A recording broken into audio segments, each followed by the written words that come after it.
Today, we're looking at how you can create a niche audience on social media. This is Four Seasons Future Planning. They help create wills, trust, and powers of attorney for people, and they're based up in Grantham.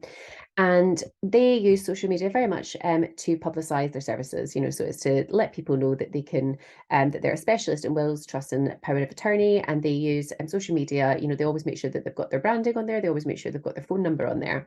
But what I actually really liked was this. This was about niching down. This was about basically, rather than talking to everyone, this was about talking to basically a sector, if you like, of people.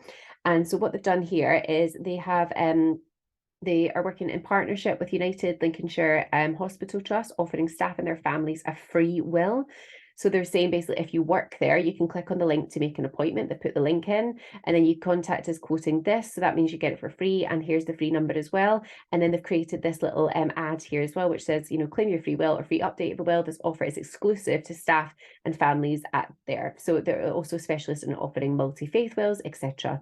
So this is great because this means that you might be talking to a smaller market, but it's, you could ultimately be the bigger fish in a small pond, because you're not only helping a sector of people, you're supporting them with free will. So it shows, as somebody who doesn't work for the NHS, for example, it shows to me that you're giving back as a company.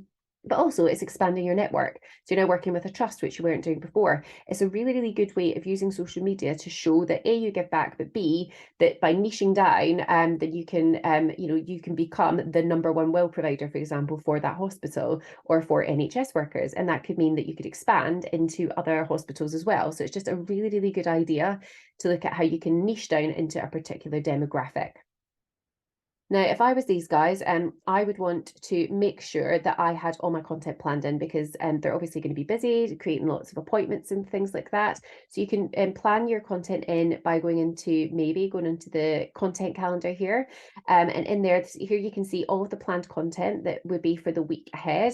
And then you can actually go in and start adding posts. You can add posts on Facebook, Twitter, Instagram, and you can start to add them in. And then that then you've got a post going out on a certain date, and you can go back in and start engaging as well. So it just saves time and effort, and it means that you can spend your efforts in the best places. And then the other thing you can do is you can look at someone else's calendar, so you can see what they've done for the previous week. So here it's Innocent, but you could literally choose any other will writing company. You could look at what they've done for the previous week, and start to benchmark how yours are performing as well. Now, as always, click on the little blue button. We love to help.